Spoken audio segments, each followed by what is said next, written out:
नमस्कार, मी उत्तम Kumar, ABC news मराठीमध्ये आपल्या सगळ्यांचं पुन्हा एकदा मनापासून स्वागत करतो. आज आपण थोडा वेगळ्या विषयावर बोलतोय. आज आपण आपल्या जिव्हाळ्याच्या विषयावर बोलतोय. जिव्हाळ्याचा विषय यासाठी की गेल्या काही दिवसांमध्ये कॅन्सर या शब्दानं खूप डोकं वर काढलंय. सध्या दर 5 व्यक्तींमागे एका व्यक्तीला कॅन्सरचं निदान होत असल्याचं, कुठल्या ना कुठल्या प्रकारच्या कॅन्सरचं निदान होत असल्याचं वैद्यकीय आकडेवारीतनं पुढे येतंय. आणि हे खूप धोकादायक आहे, धक्कादायक आहे. असं म्हटलं जातंय जगभरामध्ये 2025 या वर्षभरात 2 कोटींपर्यंत या ना त्या कारणाने कुठल्या तरी कॅन्सरनं माणसाला त्याची व्याधी होण्याची शक्यता जगभरात वर्तवली जाते. या धोक्याच्या रेषेपर्यंत आपण आलेलो आहोत. आता हे कॅन्सर कुठल्या कुठल्या प्रकारचे आहेत, कशामुळे होत आहेत, किंवा त्यावरती लशी आलेल्या आहेत. आणखी एक नवीन लस त्या बाबत येते. ती लस कशा पद्धतीनं काम करू शकेल, कशी आहे ती लस, ती काय काम करणार आहे, या आणि अशा सगळ्या विविध कॅन्सरशी संबंधित प्रश्नांवर संवाद साधण्यासाठी, आपल्याला माहिती देण्यासाठी उपलब्ध आहेत या क्षेत्रातील तज्ज्ञ, वैद्यकीय तज्ज्ञ आणि पुण्यातील प्रसिद्ध डॉक्टर नीरज जाधव. नीरजजी, मी या शो मध्ये आपलं मनापासून स्वागत करतो. नमस्कार सर. की कॅन्सरची भीती सर्वांनाच आजपर्यंत खूप सतावत राहिलेली आहे आणि रुग्णांचं प्रमाण तुम्ही जे सांगितलं तितक्या पद्धतीनं खरोखर वाढतं आहे. म्हणजे त्याच्या मागे आपली बदललेली जीवनशैली असेल, खाण्यापिण्याच्या पद्धती असतील आणि इतर आणखी बरीच कारणं आहेत. पण कॅन्सरचं जे काही रोगी जे निदान होण्याचं प्रमाण आहे ते खरं निश्चितच जागतिक पातळीवरही खूप वाढलेलं आहे. त्यामुळं ती गांभीर्याने घेण्याची गोष्ट आहे, हे मात्र अगदी नक्की आहे सर, तुम्ही म्हणतात. अगदी बरोबर. कॅन्सरची जी नवीन लस येते, कॅन्सरची एक लस तर आहेच आहे. नवीन लस काय काम करू शकेल, कशी आहे ती लस, आणि जुनी लस काय काम करतो, याबद्दल जरा बोलूया.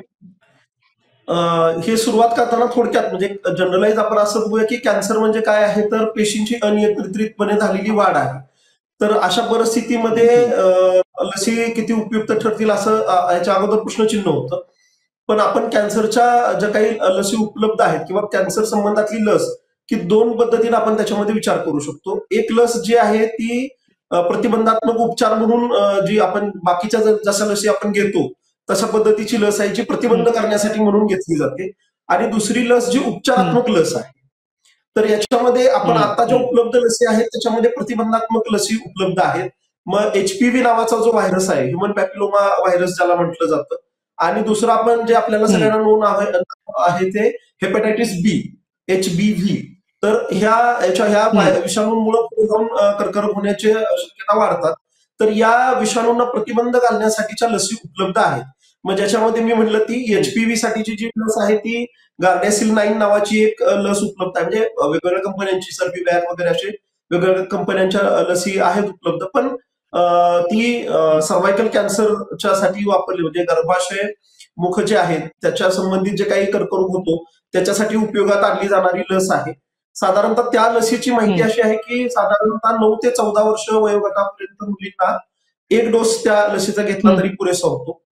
15 वर्षानंतर पुढे जर वय गेलं असेल तर त्याच्यामध्ये 6 ते 12 महिन्यांच्या अंतराने 2 डोस घेतले जाणं गरजेचं आहे. आणि 26 वर्षापुढं जर ही लस घ्यायची झालं तर 6 महिन्यांच्या अंतराने साधारणतः 3 डोस घेतले गेले पाहिजेत. अशा पद्धतीचं त्या लसीचं शेड्यूल आहे. आणि आपण म्हटल्या पद्धतीनं ही लस जी आहे, ह्युमन पॅपिलोमा व्हायरस ह्या विषाणूला प्रतिबंध करणारी ही लस आहे. तर आपण हे समजून घेतलं पाहिजे की HPV हा जो विषाणू आहे तो लैंगिक संबंधामधून संसर्गित होतो.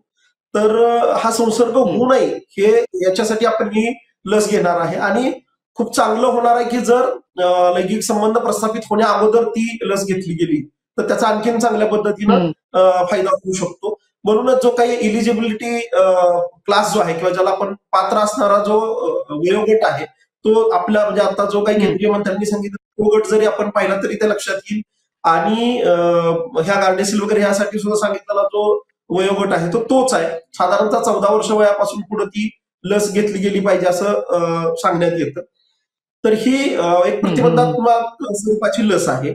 सेम अशा पद्धतीची दुसरी लस मी म्हणलं ती हेपॅटायटिस बी ची, ज्याच्यामुळे यकृताचा कॅन्सर होण्याच्या शक्यता संभवतात. तर त्याला प्रतिबंध करण्यासाठी आपण ह्याची हेपॅटायटिस बी ची लस घेतो. तर या प्रतिबंधात्मक स्वरूपाच्या लसी झाल्या. आज जे काही केंद्रीय मंत्र्यांनी जाहीर केलं की भारतामध्ये लस तयार होईल आणि जी म्हणजे जी आता ट्रायल्स मध्ये आहे तिचे केमिकल ट्रायल्स सुरू आहेत. तर ही लस जी आहे ही प्रतिबंधात्मक स्वरूपाचीच लस असणार आहे.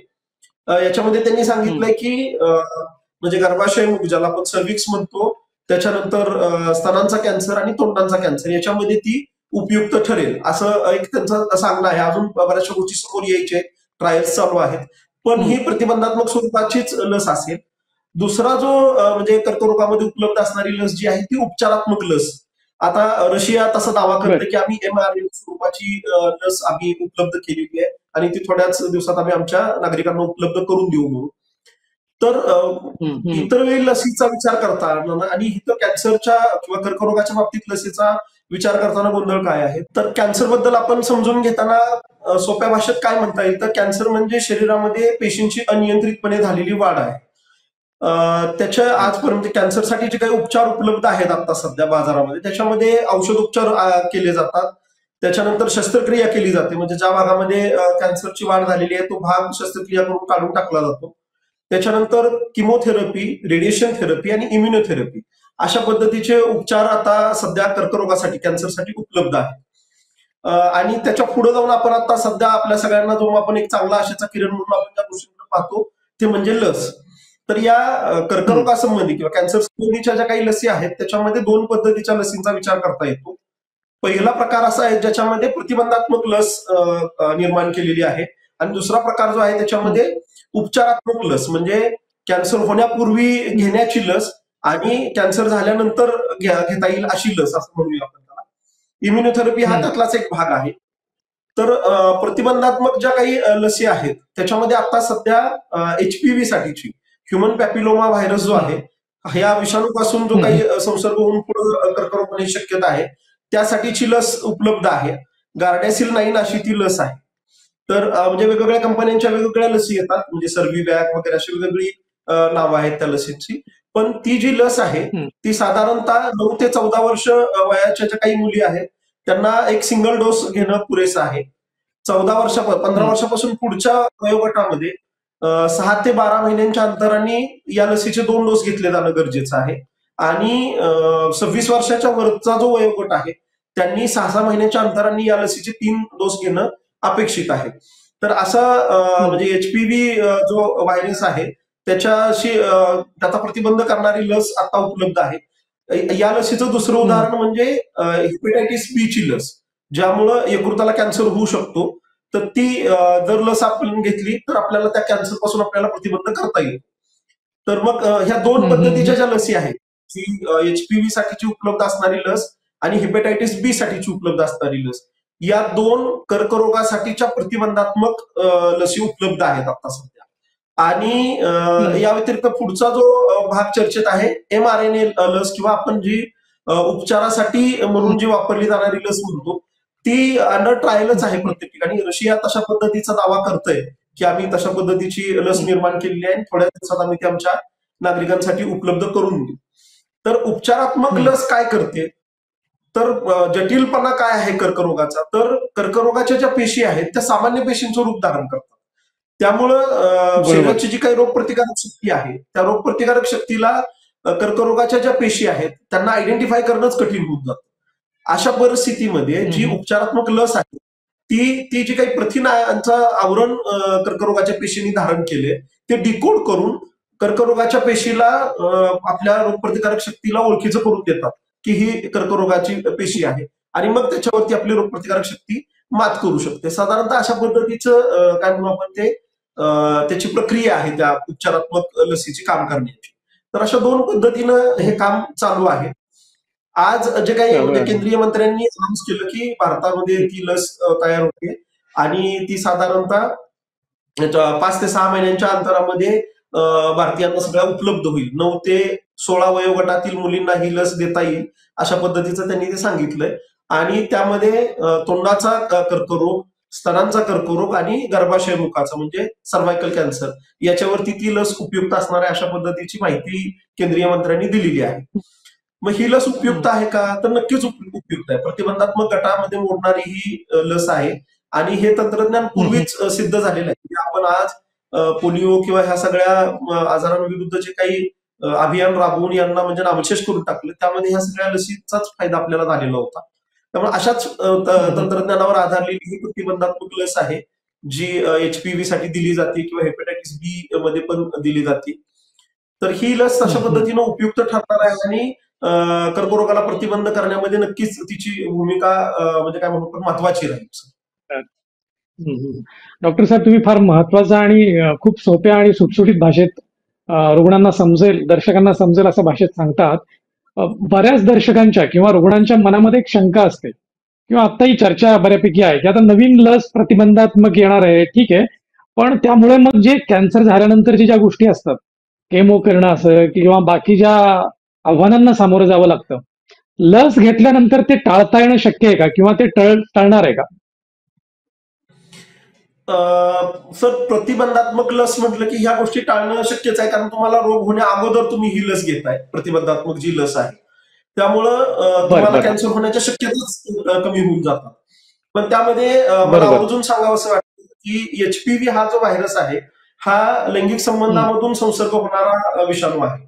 तर योग्य वयोगटामध्ये ही लस घेतली जाणं हे खूप महत्वाचं आहे. जर म्हणजे लैंगिक संबंध प्रस्थापित होण्यापूर्वी ती लस घेतली गेली तर तिची परिणामकारकता खूप अधिक आहे, खूप चांगली आहे असं म्हणता येईल. तर त्यामुळं तो जो वयोगट दिलेला आहे 9 ते 14, 14 ते 16, तिथून पुढं, तर तो जो वयोगट आहे, त्या वयोगटामध्ये जर वेळेत अगदी ती लस घेतली गेली तर तुम्ही म्हणाला ते सगळे जे काही कर्करोगाचे म्हणजे भीती दाखवणारे जे उपचार आहेत त्याचा सामना करण्याची वेळ आपल्यावर येणार नाही. सर्वायकल कॅन्सरचं प्रमाण महिलांमध्ये जे काही इतर कॅन्सर होतात त्याच्यामध्ये सर्वायकल कॅन्सर असतात, त्या खालोखाल स्तरांच्या कर्करोग आहे. तर हे जर होऊच नाही अपेक्षा असेल तर ती वेळेमध्ये ती लस घेतली जाणं गरजेचं आहे असं मला वाटतं. आणि ते जर घेतली लस तशा पद्धतीची तर प्रतिबंधात्मक लस असल्या कारणानं तुम्हाला कॅन्सर होण्याच्या शक्यता खूप कमी होऊन जातात. आणि त्या केसमध्ये तुम्हाला हे जे काही आपण किमोथेरपी किंवा ह्या सगळ्या गोष्टी म्हणतो त्यांचा सामना करावा लागणार नाही. अगदी महत्वाचं सांगताय की जर लस घेतली तर या पुढच्या सगळ्या व्याधी किंवा बाकीची चॅलेंजेस आहेत ती फेस करावी लागणार नाहीत, ती आव्हानं टाळता येतील आपल्याला. डॉक्टर साहेब, मला याच्या बरोबर एक आणखी महत्वाचं विचारायचं आहे की कॅन्सर या शब्दानेच माणूस इतका गर्भगळीत होऊन जातो, इतका घाबरून जातो, कुठलाही हे असो, कॅन्सर झालाय किंवा लक्षणं दिसली, कुठल्या कुठल्या गोष्टींमुळे कॅन्सर होऊ शकतो. गेल्या काही दिवसात मी असं ऐकतोय, चर्चा आहे की पाण्यामुळे सुद्धा, बदलत्या पाण्यामुळे सुद्धा कॅन्सर होतोय. काय खरं मानायचं, काय खोटं मानायचं? सर, असं कॅन्सरला कारणीभूत असणारा एकात एक घटक असं म्हणून कोणतीही गोष्ट सिद्ध झालेली नाहीये तितकीशी. पण ज्या महत्वाच्या गोष्टी आहेत त्या तर सगळ्यांना दोन आहेत. म्हणजे तुम्हाला धूम्रपानाची सवय असणं, सिगारेट वगैरे हा जो प्रकार आहे ह्याच्यानी तुम्हाला फुफ्फुसाशी संबंधित कॅन्सरचं प्रमाण वाढतं. तंबाखू सेवन किंवा गुटखा सेवन हे जे आहे ह्याच्याने पोटाचे कर्करोग होताना आता आपण रुग्णांमध्ये पाहतो. त्याच्यानंतर तुमचा आहार हा जो प्रकार आहे सर, तर ते आपण बऱ्याच वेळा म्हणतो की अलीकडे कॅन्सरचं प्रमाण वाढलेलं आहे, पण पॅक्ड फूड किंवा पॅकेज फूड हा जो प्रकार आहे हा अलीकडे आपल्या खाण्यामध्ये खूप वाढलेला आहे. याच्यामध्ये ही अन्न पदार्थ साठवण्यासाठी जी काही रासायनिक द्रव्य घातली जातात, ही आपण सोडियम बेन्झोएट सारखा एखादा घटक आहे सर, की जो तुमचा अन्न पदार्थ खराब होऊ नये म्हणून आपण त्याच्यामध्ये घातला जातो प्रिझर्वेटिव्ह म्हणून. तर सोडियम बेन्झोएट जर तुम्ही एक लिमिटपेक्षा जास्त कंझ्युम केला तर तो सुद्धा कॅन्सरच आहे. मला सांगा, टोमॅटोचा सॉस जर आपण घरी बनवला तर तो फार तर 2 दिवस टिकतो. आणि आपण बाजारातून जो टोमॅटोचा सॉस आणतो तो आपण महिनोन्महिने आपल्या डायनिंग टेबलवरती वापरत असतो. हा का खराब होत नाही? तर त्याच्यामध्ये सोडियम बेन्झोएट घातले. मग जर रोज तुमच्या सातत्यानं जर ह्या गोष्टी तुमच्या खाण्यामध्ये असतील तर त्याचा नक्कीच तुमच्या म्हणजे शरीरावरती परिणाम होणार आहे आणि या गोष्टी कर्करोगाला कारणीभूत ठरणार आहेत. म्हणजे कालच मला कुणीतरी तो प्रश्न विचारला की रिकाम्या पोटी चहा घेतल्यानंतर प्रोस्टेटचा कॅन्सर होतो का सर? तर चहा ही गोष्ट कशी आहे, चहा पिणं हा चहा जास्त वारंवार चहा घेतल्यानं चहा हा मूत्रल आहे, म्हणजे तुम्हाला वारंवार लघवीला होण्याची शक्यता त्या चहा घेण्यामुळे वाढते. त्या परिस्थितीमध्ये मॅग्नेशियम, पोटॅशियमची काही महत्वाची घटक द्रव्यातून बाहेर टाकली जातात चहामुळे. आणि तुमचं लोहाचं मॅग्नेशियमचं ऍब्सॉर्प्शन जे आहे हे अतिरिक्त प्रमाणात चहा घेण्यामुळं बिघडतं. अशा परिस्थितीमध्ये हे राहिल्यामुळे तुमची रोगप्रतिकारक शक्ती कमी होऊ शकते आणि मग साहजिक आहे कॅन्सर सारख्या रोगांचा प्रादुर्भाव होऊ शकतो. तर त्यामुळं हा भाग आहे की तुमची बदललेली जीवनशैली. दुसरा भाग ज्याच्यामध्ये आपण म्हणतो तुमचा आहार आणि व्यसनं. मग सगळंच आलं त्याच्यामध्ये, तर तंबाखू, गुटखा आलं, धूम्रपान करणं म्हणजे सिगारेट, बिडी हा प्रकार आला. अल्कोहोल जे आहे म्हणजे लिव्हर कॅन्सरच्या ह्याच्यामध्ये आपण बघतो अल्कोहोलिक पेशंटचं प्रमाण त्याच्यामध्ये जास्त आहे. तर या सगळ्या गोष्टींचा आपण कर्करोग म्हणलं की विचार केला पाहिजे आणि आपण त्या गोष्टी आपल्या जीवनशैलीतून शक्य तितक्या लवकर काढून टाकल्या पाहिजे. हे बरोबर म्हणताय तुम्ही की धूम्रपान, तंबाखू वगैरे या सगळ्यांच्या सेवनाने आणि आहार अनियंत्रित असल्यामुळे कॅन्सरच्या पेशी वाढतात किंवा कॅन्सर होण्याचं प्रमाण अधिक आहे. पण डॉक्टर साहेब गेल्या काही दिवसांमध्ये, काही महिन्यांमध्ये किंवा गेल्या 3-4 वर्षांमध्ये म्हटलं तरी ब्रेस्ट कॅन्सरचं प्रमाण पण खूप वाढलंय महिलांमध्ये. तर महिलांमध्ये तर या गोष्टीनं ब्रेस्ट कॅन्सर होण्याची कारणं काय असू शकतात? ब्रेस्ट कॅन्सर संबंधानं बोलतोय सर आपण, बरोबर ना? हम्म, हम्म, हम्म. हा. तर हे मी म्हणलं तसं की तुम्हाला ह्याच्या सर्व्हायकल कॅन्सर संबंधी तुम्ही HPV ह्युमन पॅपिलोमा व्हायरसचं कारण समोर येतं की ती काळजी घेतली तर आपण त्याला प्रतिबंध करू शकतो किंवा तो एक कारणीभूत घटक आहे. पण सर ब्रेस्ट कॅन्सरच्या संबंधानं असं एक स्पेसिफिक असं कोणतंही कारण देता येत नाही. त्याचं म्हणजे काय ह्या बर गोष्टी होत्या किंवा हे आजार झाले, ही औषधं घेतली, असं झालं आणि म्हणून ब्रेस्ट कॅन्सर झाला. अशा कोणत्याही पद्धतीचं खरं तर एक स्पेसिफिक कारण ब्रेस्ट कॅन्सरच्या बाबतीत आपण नाही देऊ शकत. बरोबर आहे. कुठलंही कारण खरं तर कुठल्याही आजाराला एक स्पेसिफिक काही जीवनशैली, आहार याच गोष्टी मॅक्सिमम कारणीभूत असतात. परंतु ब्रेस्ट कॅन्सरला तसं एक स्पेसिफिक कारण देता येत नाही. हा, ते असं वेगवेगळ्या असं म्हणता येऊ शकतं व्हायरस. की लॅक्टेटिंग वुमन जे असतात, मग बऱ्याच वेळा ब्रेस्ट फिडिंग दिलं न जाणं, अगदी आपण त्या दरम्यानही पाहतो की त्या दुधाच्या गाठी होतात महिलांमध्ये किंवा हाही भाग त्याच्यामध्ये आहे की तुमचा मेनोपॉज वेळेत येतो की नाही, तुमचं पिरियड रेग्युलर्स आहेत की नाही, तुमचं ओव्हरऑल हार्मोनल हेल्थ कशी आहे. तर हे एक असोसिएटेड क्रायटेरिया म्हणून आपण त्यांच्याकडे पाहू शकतो. पण तेच एकमेव ब्रेस्ट कॅन्सरचं कारण असेल म्हणून आपण त्याला काही लेबल करू शकतो. बरोबर आहे. त्यालाही जीवनशैली, स्वास्थ्य, नेहमीचा आहार आणि व्यायाम वगैरे या सगळ्या गोष्टी कारणीभूत ठरत असाव्यात काही प्रमाणामध्ये. पण ठोस असं कारण समोर अगदी येत नाही. आपण अगदी नवीन लस हा हा हा नवीन लसीबाबत बोलतोय की केंद्र सरकार म्हटलंय की आजच केंद्रीय मंत्र्यांनी जाहीर केलंय की भारतामध्ये लवकरच ही लस उपलब्ध होईल. ती सर्वसामान्यांना परवडेल, सर्वसामान्यांच्या खिशाला परवडेल अशा स्वरूपाची मिळू शकेल किंवा आता शासनानं तशा पद्धतीचं जर त्याला अनुदान वगैरे दिलं तर ती लोकांना कमी दरामध्ये उपलब्ध होऊ शकेल.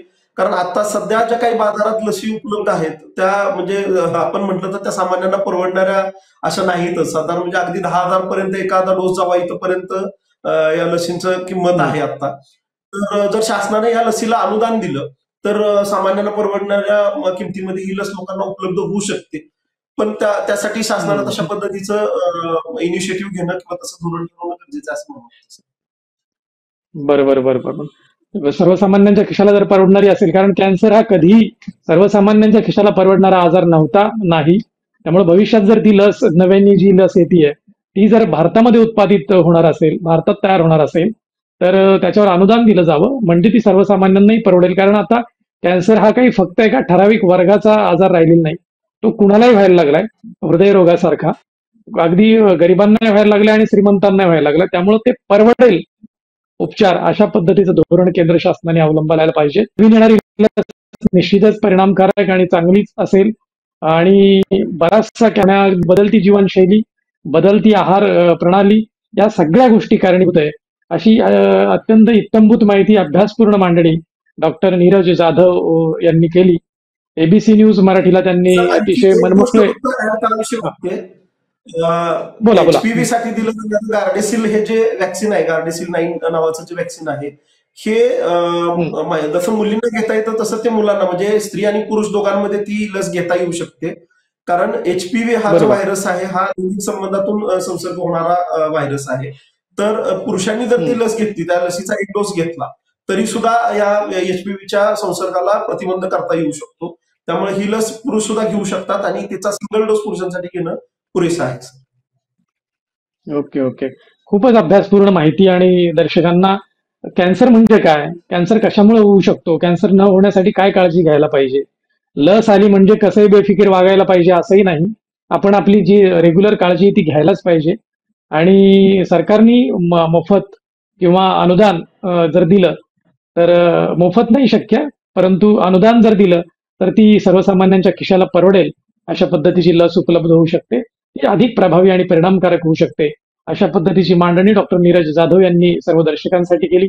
एबीसी न्यूज मराठीतर्फे मी डॉक्टर आपल्याला मनापासून धन्यवाद देतो.